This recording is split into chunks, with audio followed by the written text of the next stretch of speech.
Bonsoir à toutes et à tous. Émission spéciale de la journée spéciale du souvenir de la Shoah. Pour commencer cette émission spéciale, avec moi, Océane Nicole, bonsoir. Bonsoir Mathias. On a souvent répété dans cette émission et dans d'autres émissions plus jamais ça. Mais nous avons décidé ensemble de parler de plus jamais ça, enfin, sauf jusqu'au 7 octobre. Et vous avez les chiffres justement et les détails. Tout à fait, le 7 octobre qui a été le plus grand massacre de juifs après la Seconde Guerre mondiale, où des juifs parce qu'ils se situaient ici en Israël, eh bien, ont été tués. Et ils n'ont pas seulement été tués, entre guillemets, on a vu les mêmes actes atroces qu'il y a eu pendant la Seconde Guerre mondiale sur des juifs, où des personnes ont été violées, brûlées, démembrées. C'est ce que l'on a vu le 7 octobre 2023. D'ailleurs, il y a des survivants de la Shoah qui sont aussi malheureusement survivants des massacres du 7 octobre, qui le disent eux-mêmes. On a vu dans les yeux des terroristes du Hamas le 7 octobre cette même haine, cette même rage que les nazis en 1940. Et en effet, au lendemain de la Seconde Guerre mondiale, il y a eu ce slogan « Plus jamais ça, never again ». Mais malheureusement, il y a eu le 7 octobre où les atrocités sont revenues, et ce qui a entraîné aussi une hausse des actes antisémites, où pareil, l'image du juif traqué, eh bien ça s'est vu. On peut citer l'exemple de ces images à Amsterdam il y a quelques mois, où des Israéliens s'étaient juste rendus dans la capitale hollandaise pour assister à un match de football. Résultat, ils ont été traqués, ils ont dû se cacher, ne pas parler en hébreu parce qu'ils avaient peur de se faire attraper, de se faire taper dessus par des pro-palestiniens qui se situaient justement à Amsterdam. Ces mêmes images que l'on a vues aussi en 1940. Pareil, il y a eu des avertissements de déplacement. Il y a d'ailleurs des avertissements de déplacement pour les Israéliens.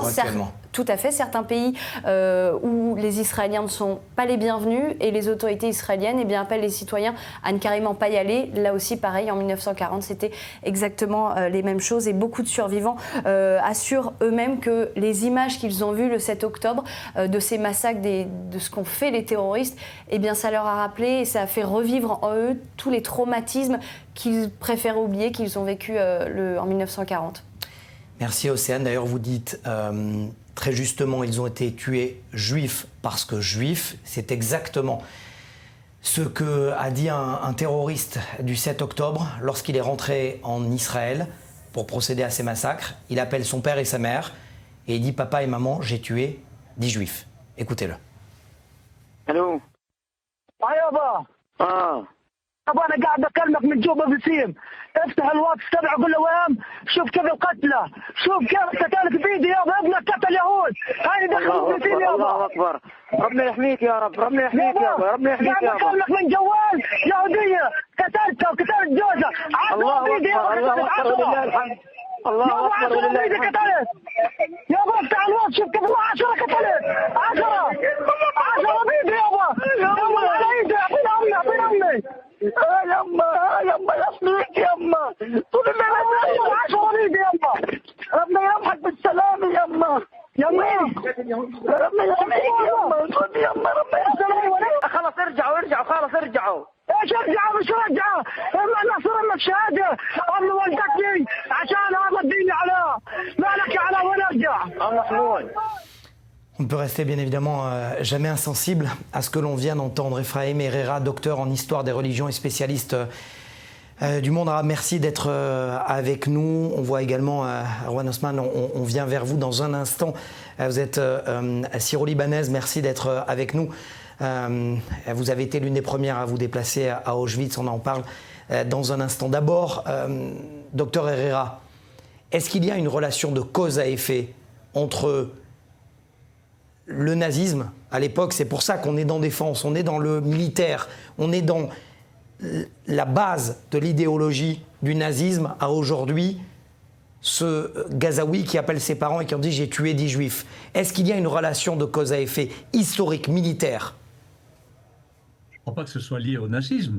C'est intrinsèque à la conception de l'islam tel qu'il est décrit de manière explicite, d'abord dans la charte du Hamas de la fin des années 80, où ils se disent branche des frères musulmans, et ils montrent leur haine des juifs et leur vision eschatologique de mettre à mort tous les juifs à la fin des temps, mettre à mort tous les juifs. Et il faut comprendre que c'est à ça qu'ils éduquent toute la population de Gaza, et à ça sont éduqués des dizaines, si ce n'est des centaines de millions de musulmans de par le monde. Et les idées de base sont fondamentales. D'abord, les Juifs ont été les premiers qui se sont opposés à Mohammed. Oui, mais pourquoi je vous parle opposés à l'islam. Docteur, pourquoi je vous parle du nazisme? Parce qu'il y avait cette visite en pleine guerre, en pleine Deuxième Guerre mondiale, de Adolf Hitler auprès du Moufti de Jérusalem. Est-ce qu'il y a ce rapport-là? Il naît comment, ce rapport? Comment naît le rapport entre les nazis et Khaja Amin al-Husseini, par exemple, hein, d'accord? Donc, en fait, c'est la même base des frères musulmans. D'abord, c'est Khaja Amin qui s'y rend, hein, qui rencontre Hitler, parce qu'il y a, convergence du but. L'ennemi du nazisme et l'ennemi de l'islam, c'est le même, c'est nous, c'est les Juifs. Donc, c'est la traque, le 7-10, le 7 octobre, c'est la traque du Juif ou c'est la traque d'Israël? Non, c'est plus profond. Parce que les Juifs, du simple fait qu'ils ont fait un État ici en Israël, commettent un triple crime, puisque c'est une terre d'islam, premièrement, et donc on occupe une terre d'islam, et à ce moment-là, c'est un devoir individuel d'attaquer. Ce qu'a fait le Hamas le 7 octobre, c'est un acte de défense basé sur l'enseignement du Cheikh Kardawi, qui a été leur maître spirituel jusqu'à sa mort il y a quelques années, où il explique qu'il autorise les femmes musulmanes à aller commettre des attentats suicides sans même demander l'avis de leur mari. Pourquoi? Parce que c'est un acte défensif. Docteur Herrera, je vais donner la parole justement à Ramon Osman. Je vous pose la même question. Je vous ai vu d'ailleurs être assez choqué encore une fois, comme on peut l'être tous, à ce que l'on a entendu de ce jeune Palestinien qui appelle ses parents. Est-ce que pour vous, en cette journée spéciale du souvenir de la Shoah, il y a une relation de cause ou une relation historique, militaire, terroriste dans la traque du Juif entre la Shoah et le 7 octobre? Merci Mathias. Moi j'ai grandi dans le monde arabe et je sais très bien que nous ne faisons pas la différence entre Juifs, sionistes et Israéliens. Et comme l'a dit le prof, ça a commencé avec le grand Moufti, Haj Amin al-Husseini. Déjà au début, avant qu'il n'a rencontré Hitler, il a compris que le conflit entre les Palestiniens ou bien entre les Arabes de la Palestine et les Juifs ne peut pas être juste un conflit politique parce que on peut trouver une solution. Et il voulait être le chef du monde musulman. C'est pour cela qu'il a envoyé des délégations autour du monde pour ramener de l'argent pour restaurer la mosquée qui s'appelle Aqsa, le Haram al-Sharif. Avant qu'il n'a rencontré Hitler, il a compris que ce conflit doit être religieux pour qu'il puisse avoir le soutien du monde arabe et musulman. Et il a détesté les Juifs, il a parlé de la bataille de Khaybar qui date déjà dans le 7e siècle. Il voulait dire aux musulmans que notre bataille, c'est éternel, une bataille éternelle entre musulmans et Juifs. Et il voulait que Hitler se débarrasse des Juifs, qu'il les envoie chez lui, à Palestine, était hors de question. Donc, en quelque sorte, il y a une volonté de ces groupes terroristes aujourd'hui, de ces radicaux, de justifier un acte terroriste par l'antisémitisme. Ils l'ont fait tout le temps. Haj Amin al-Husseini a rencontré Hassan el-Banna au Caire. Alors, comment dire, tous ces, comment dire ça en français, ces leaders musulmans, ils voulaient se débarrasser des Juifs. Déjà en 1937, Haj Amin al-Husseini a organisé une conférence à Bloudan, proche à Damas. Il a invité des Libanais, des Syriens, des Égyptiens et il a demandé qu'ils boycottent les Juifs partout dans le monde arabe déjà. Et il a demandé les nazis de faire la même chose pour qu'il soit une plus grande pression sur les sionistes. Mais cette conférence était en 1937, encore une fois en 1946. Il a rencontré plein de gens qui ont organisé déjà, avant qu'Israël n'a été un pays, toute cette pression contre les Juifs pour qu'ils se débarrassent d'eux. Donc c'est le combat contre les Juifs et avant d'être le combat contre Israël. Restez avec nous, s'il vous plaît. Je me tourne vers Shani Guidalia. Shani Guidalia, on a vu ensemble que Mein Kampf a un vrai succès aujourd'hui dans le monde arabe, et vous avez véritablement les détails de ces publications. Oui, Mathias, le livre Mein Kampf a été traduit dans 16 langues, dont le persan, l'arabe et le turc, et il a gagné au fil du temps une certaine popularité dans plusieurs régions du Moyen-Orient. Si on revient sur l'histoire des traductions de Mein Kampf, eh bien, la première traduction intégrale en langue arabe, c'était dans les années 60 par un homme qui s'appelle Louis Al-Hajj, de son vrai nom Louis Hayden. C'est un ancien nazi exilé en Égypte et qui s'est ensuite converti à l'islam. Le livre a gagné une popularité très rapidement dans le monde arabe. Il a même été réédité à plusieurs reprises jusqu'à arriver à Gaza. Et au début des années 2000, il a même atteint la 6e place des best-sellers palestiniens. Il existe d'ailleurs même plusieurs versions où des intellectuels du monde arabe ont rédigé la préface en tentant de contextualiser, voire même de légitimer les propos d'Adolf Hitler. Je vous lis une partie de la préface écrite par Louis Al-Hajj lors de la première traduction en arabe de Mein Kampf. Il écrit « Adolf Hitler n'était pas un homme ordinaire que l'on oublie au fil du temps. Il est l'un des rares grands hommes qui ont presque arrêté le cours de l'histoire, en ont modifié le cours et ont changé la face du monde. Il appartient donc à l'histoire. » En comparaison, les éditions anglaises de Mein Kampf sont souvent accompagnées de notes assez critiques pour tenter de démystifier, de déconstruire l'idéologie nazie. En 2016, un institut allemand a même publié une version critique de Mein Kampf, encore une fois, pour déconstruire toutes les idées d'Adolf Hitler. Comment ces idées sont nées? Quelles étaient ses intentions? Et que peut-on faire aujourd'hui pour contrer ces affirmations? Mais le constat le plus troublant, Mathias, a émergé lors des opérations à Gaza, puisque beaucoup d'exemplaires de Mein Kampf ont été trouvés dans des maisons à Gaza, également dans des bases du Hamas, jusque dans des caches d'armes. Et cela montre la diffusion exponentielle de Mein Kampf, qui prend une tournure encore plus symbolique à Gaza, puisqu'il ne s'agit plus seulement d'un ouvrage historique. Mein Kampf devient une source d'inspiration, voire un outil de propagande, mais avant tout la volonté de puiser dans les théories antisémites européennes pour nourrir leur propre rhétorique de haine. Merci Shani. Je vais vous poser la même question à vous deux. Galanterie oblige, docteur Herrera, je suis obligé de la poser aussi à Rawan. Mein Kampf, plus écrit en arabe qu'en anglais. Excusez-moi, j'ai même du mal à vous la poser comme question. Mais moi, j'ai ce livre, je l'ai acheté à Damas, moins $1.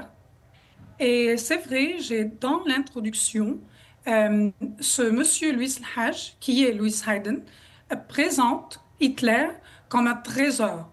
Et voilà, c'est la copie que j'ai, en 1963, imprimée à Beyrouth. C'est incroyable. Mais ce genre de livre existe dans le monde arabe et ça a contribué à former cette idéologie. Ou bien peut-on dire que cette idéologie a été transmise dans le monde arabe parce que moi je vis en Allemagne, c'est pas permis d'adorer Hitler chez nous, mais dans le monde arabe ça existe et j'ai vu plein de copies que l'IDF, que l'armée israélienne a trouvées à Gaza. Et je dois vous dire que, par exemple, l'idéologue de la révolution islamique en Iran, Ali Shariati, a lu ces livres-là. Il a traduit tous les livres de Qutb, Sayyid Qutb, qui est un des plus grands idéologues des musulmans, des frères musulmans.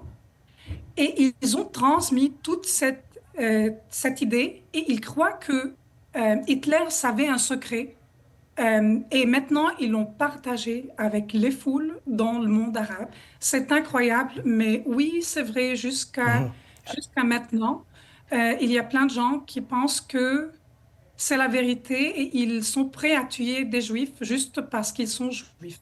Rawan, je pose la question au docteur Herrera.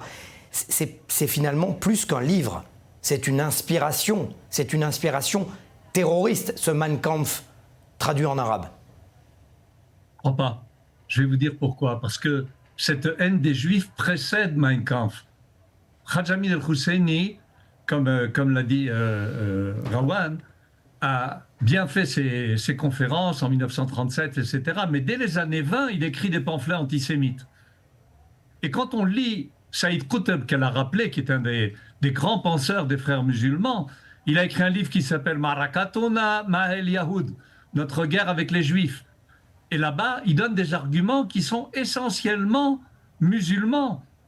Ce ne sont pas des arguments de race, ce sont des arguments qui visent, l'être juif et son opposition à l'islam et le danger qu'il représente pour l'islam, au point même qu'il vient dire que Atatürk était un juif du fait qu'il s'oppose à l'islam. Les vrais opposants de l'islam, ce sont les juifs. En fait, Mein Kampf donne des outils supplémentaires à une haine qui est inhérente, qu'on trouve déjà dès le début, dès le hadith, dès le 7e, 8e siècle, dès l'époque de Mohammed. Cette haine est ontologique, profondément inhérente à l'islam orthodoxe. Alors, on parle d'éducation, justement, vous parliez d'éducation. Eh bien, justement, on va en parler avec ce reportage. Je disais à l'instant que Rawan a été faisait partie de la première délégation de musulmans à s'être déplacés à Auschwitz. Regardez ce reportage de jeunes Marocains, justement, en déplacement auprès de ces camps de la mort. Reportage, et on en parle après.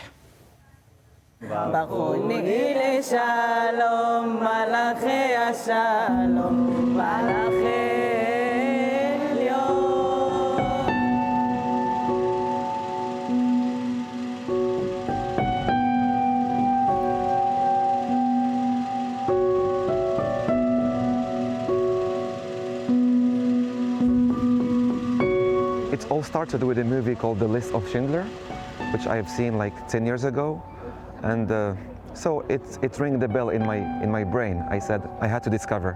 C'est un voyage que nous faisons alors que le pays est en guerre et se bat sur 7 fronts différents, et que la résurgence de l'antisémitisme bat son plein dans le monde, après le massacre du 7 octobre. Un voyage au camp de concentration, en Pologne, avec cette fois une signification différente. Cette délégation, venue apprendre les horreurs de la Shoah, est une vraie surprise qu'aucun d'entre nous ne s'attendait à voir, surtout une année comme celle-là. Croyez-le ou non, mais ces étudiants sont des jeunes musulmans, militants pour la paix, venus du Maroc.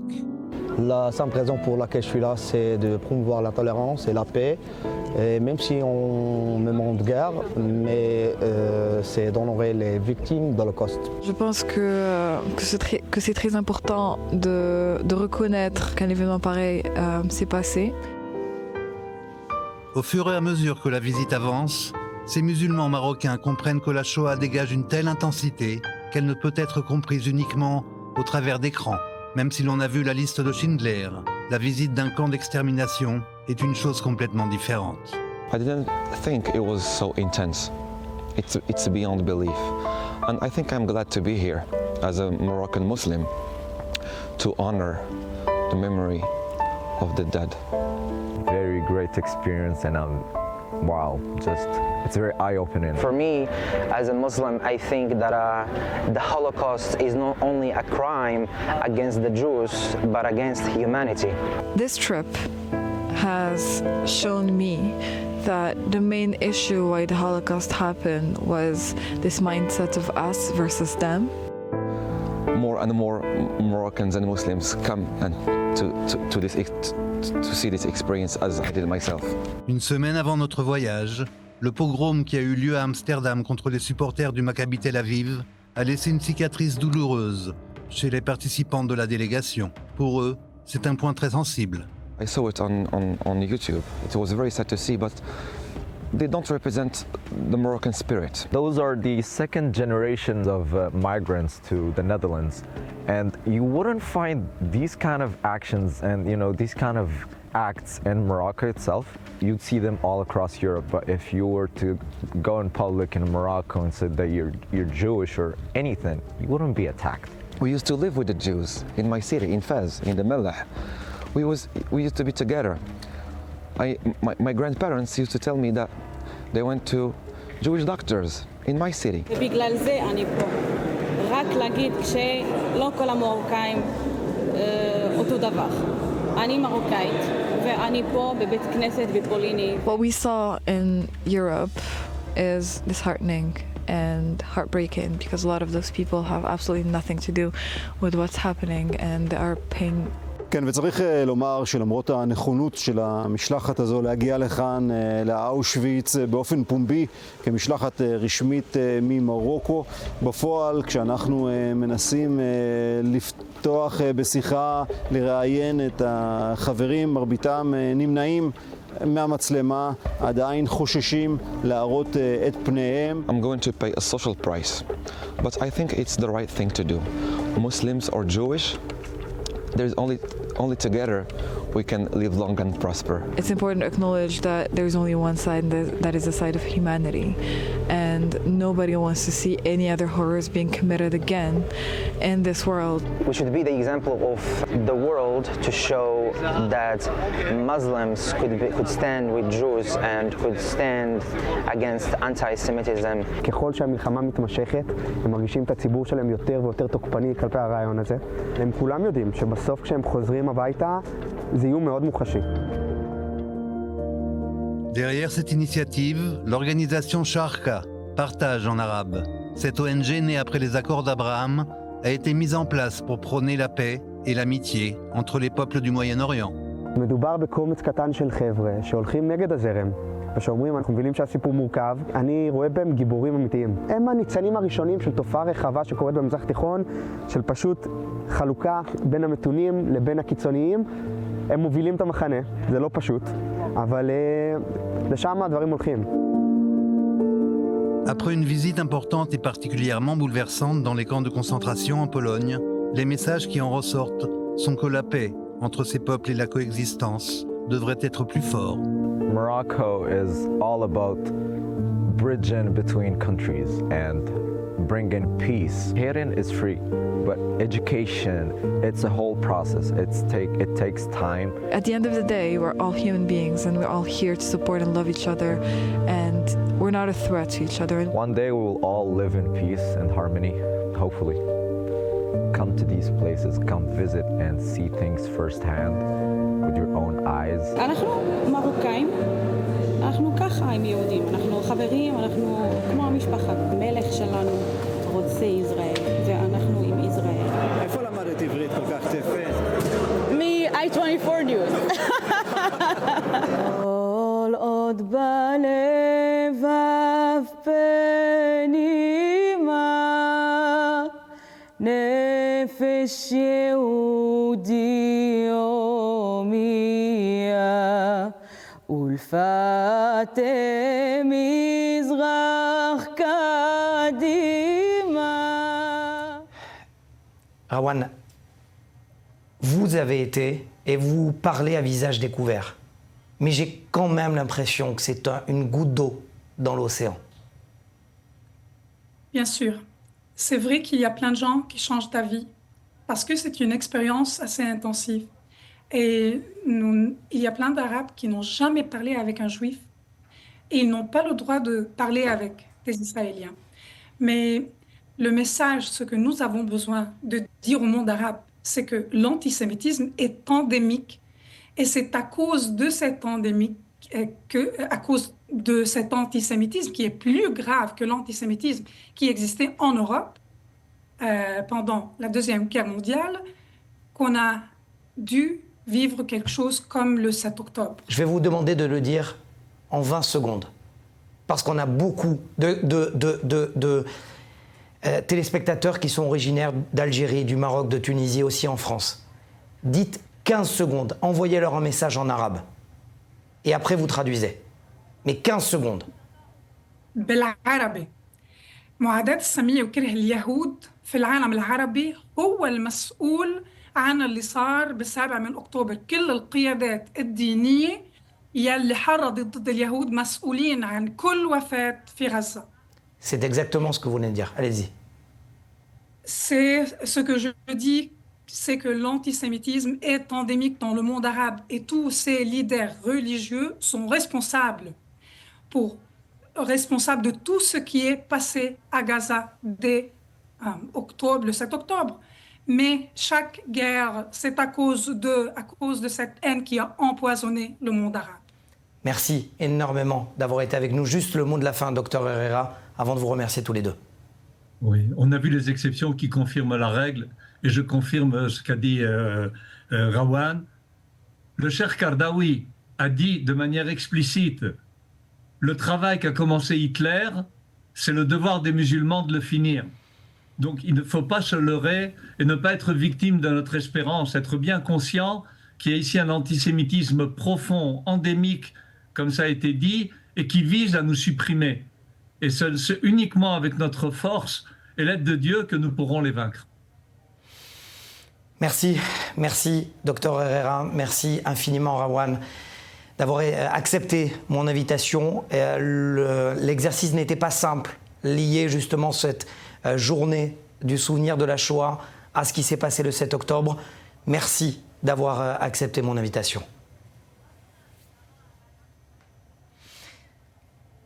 Merci à vous. Voilà, c'est la fin de cette édition et on se retrouve donc très vite sur i24 News.